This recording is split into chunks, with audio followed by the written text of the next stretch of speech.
Thank you for watching this video from the Center for European Studies at Carleton University. This event was organized by the Center for European Studies and Canada-Europe Transatlantic Dialogue, and supported by Carleton University and by grants from the European Union and Social Sciences and Humanities Research Council of Canada. The views expressed in this video are solely those of the presenter and do not reflect the views of the European Union, Center for European Studies, and Carleton University.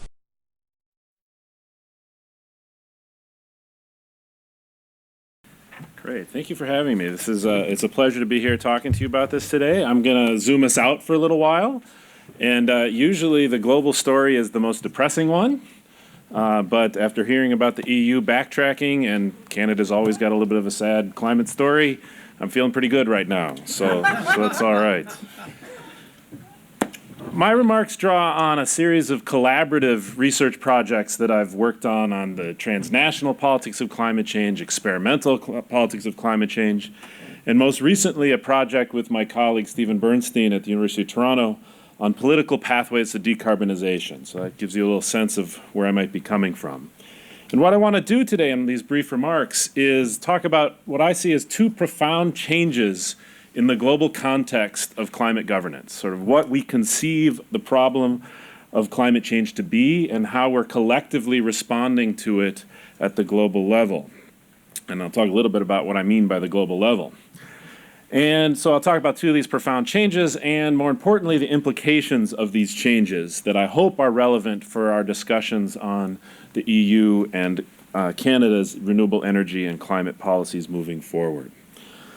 So first, profound change is that we're in the midst of a change in the center of gravity of the global response to climate change.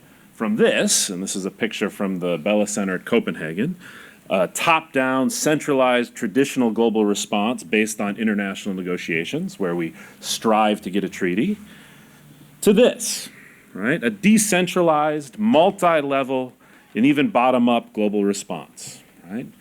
Again, for most of the bulk of the last 25 years, what I would call the mega multilateral response has been global climate politics. That's all everyone thought about. Can we get a treaty? Can we get a treaty at Kyoto? Can we get a treaty at Copenhagen? Can we get a treaty at Paris? Right? Negotiations with 200 plus countries aimed at a comprehensive agreement that figures out the way to solve climate change. Right? This is what everyone took for granted as what climate politics at the global level was. Now, for a number of reasons, not least the difficulty of achieving treaties like this is no longer the case. This is no longer the only way we think about the global response to climate change. Now, for one thing, the multilateral process itself has now significantly bottomed up. Instead of collective goals that we saw throughout the 1990s in the Kyoto Protocol, we now have a pledge and review system brought in during the Copenhagen negotiations of 2009, and that's very likely what we'll see, I think, if we get an agreement out of Paris, that it'll be a pledge and review based agreement coming out of Paris. But perhaps even more significant has been the emergence of what we think of as transnational and subnational or experimental modes of climate governance that work beyond the multilateral arena. You get global networks of cities that are working on changing municipal economies, transportation systems, and energy systems. You have corporations forming alliances with environmental NGOs to deliver climate-friendly technology in both large and small ways. You have states and provinces and environmental organizations and even corporate entities forming carbon markets. Right? And so what we've seen is an explosion in the last decade of these kind of initiatives, relatively small scale, often transnational, small scale relative to a global agreement, right? But multiplying in the dozens into the hundreds, right? Of different ways that are pushing individuals, communities, and polities into a climate change response. And recently there's been efforts to bring together this kind of transnational activity with the more traditional global processes, the Nazca process from Lima, NRDC's Cloud of Commitments, and even the UN Secretary General's Climate Summit last year in New York was a way to try and think about how does all of this stuff fit with what we traditionally think of as global climate governance. So I'm not going to argue, even though I think this is a profound change, that the multilateral process is no longer of use or importance. However, I think it's crucial if you're going to understand the global context of climate politics, you have to recognize that the multilateral process is no longer the only or even necessarily the most important mechanism for developing a global response to climate change. And that global climate governance is inherently now, and this I'll bring up the jargon we've already talked about, it's inherently a multi-level phenomenon. It's taking place in multiple jurisdictions and in multiple communities. This brings me to profound change number 2, right? And this builds exactly on what James was just talking about. The conception of climate change as an emissions problem dominated the global response to climate change for 25 years. The UN process was largely an exercise in trying to distribute emissions reductions, right? How far to reduce greenhouse gas emissions, how to distribute them, how to achieve reductions, how to pay the costs of those reductions. Now, of course, this makes a lot of sense. Greenhouse gas emissions are the problem. They're the proximate cause of the problem, at least. What we've seen, though, is a shift to thinking about the problem as emissions reductions to one, though, of thinking about transition, transformation, decarbonization. Now, I know what you might be thinking. That's not profound.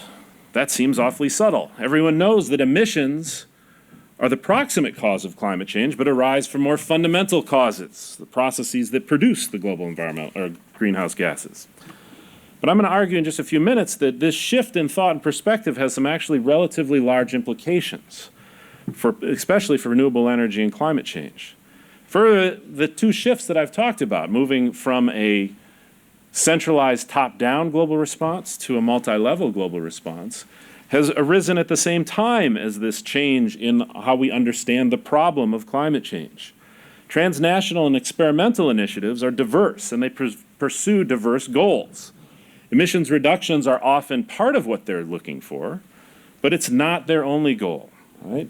Cities are not necessarily looking to reduce global emissions when they set up their climate change action plans. They're looking for health benefits. They're looking for economic benefits. Right? They're looking for changes in what's considered to be a sustainable city and what's the good life. And so we get multiple targets of action in this transnational and multi-level global response to climate change.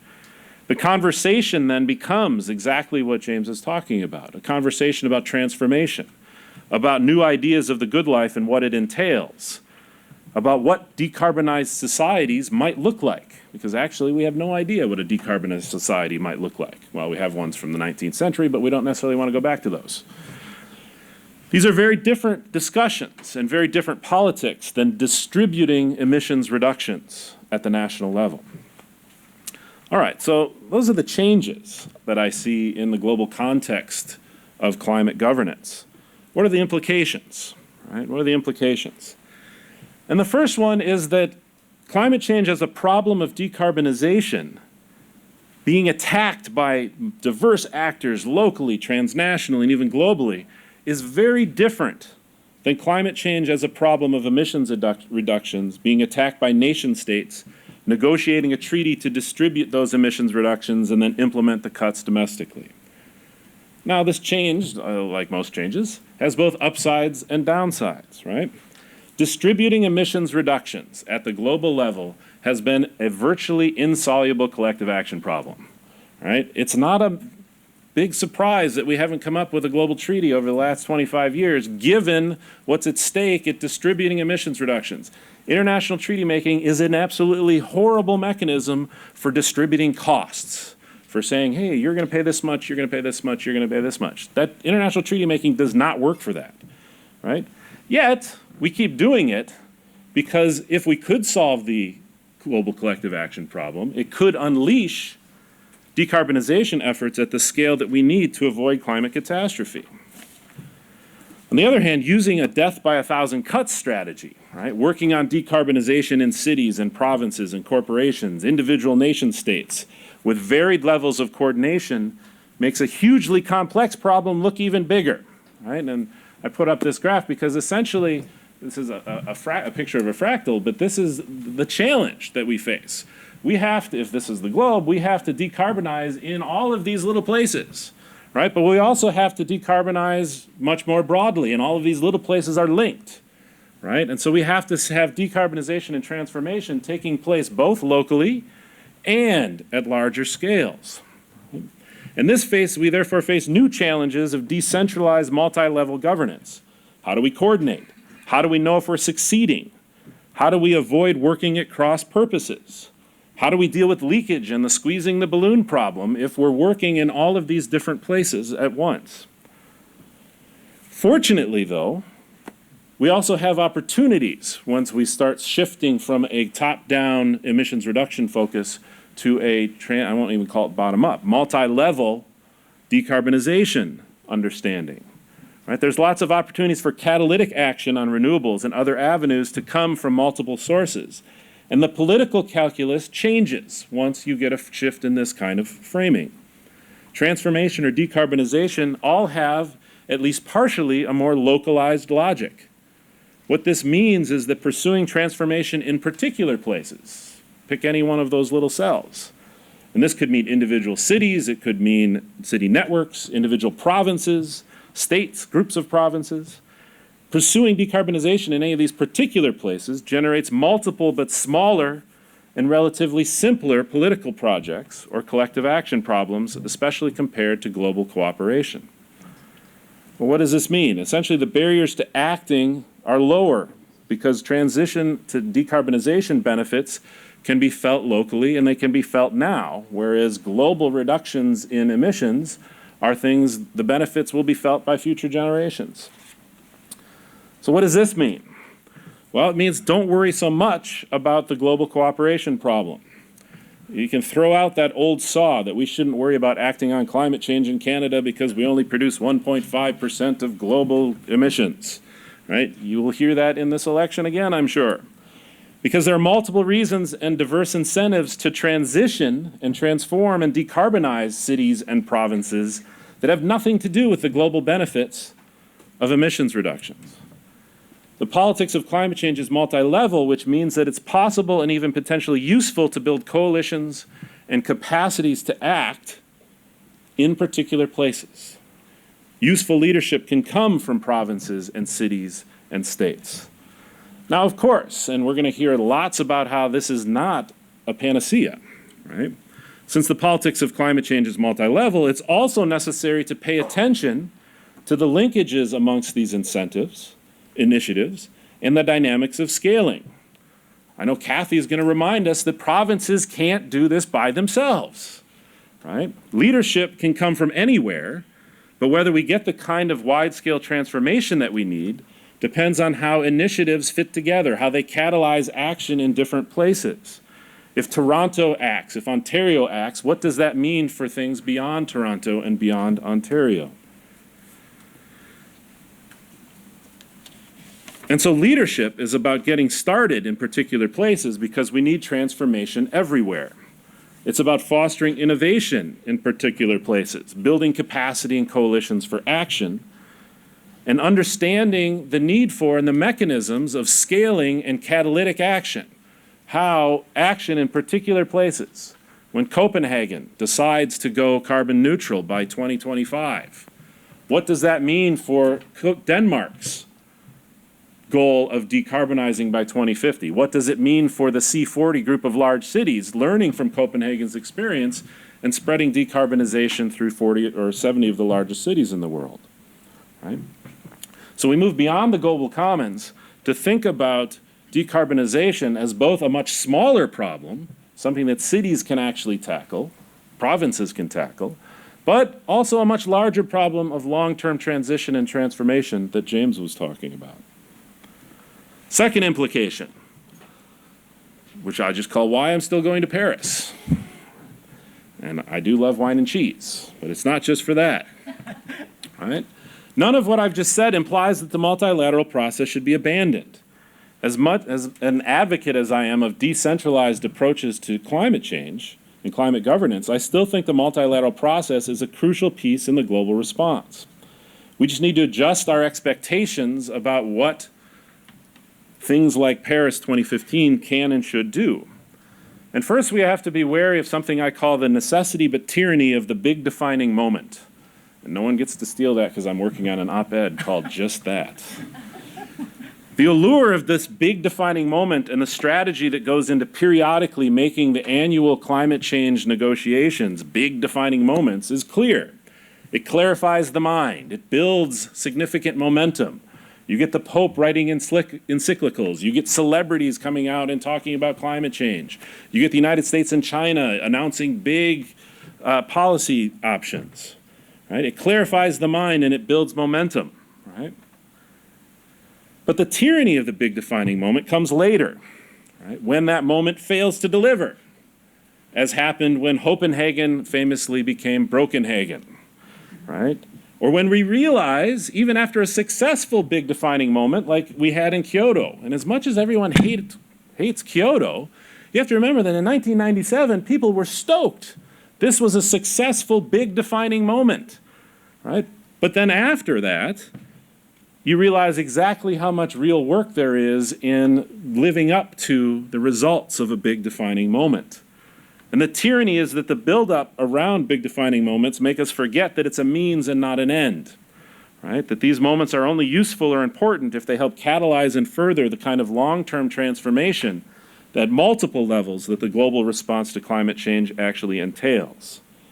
So we need different things from the multilateral process. We need to set big goals, because they generate momentum.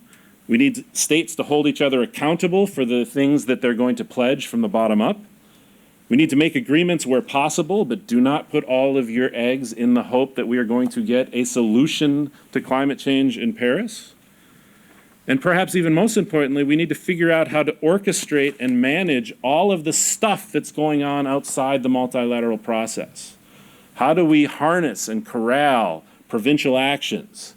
How do we harness and corral subnational and transnational city networks? Now, this mindset doesn't relieve the pressure to act in Paris. We need to actively invent and transform and get going quickly, right? But we need to think about the changed context of global climate governance when we don't just have a multilateral set of negotiations, we have a whole wealth of transnational, subnational, and experimental initiatives that are also driving us towards decarbonization, right? And so this is why I'm going to Paris, and thinking about furthering the multiple kinds of transformation that will be ongoing after everyone goes home from Paris, I think is one of the things that drives this workshop, and I hope we can have great discussions on it over the next 2 days. So thank you very much.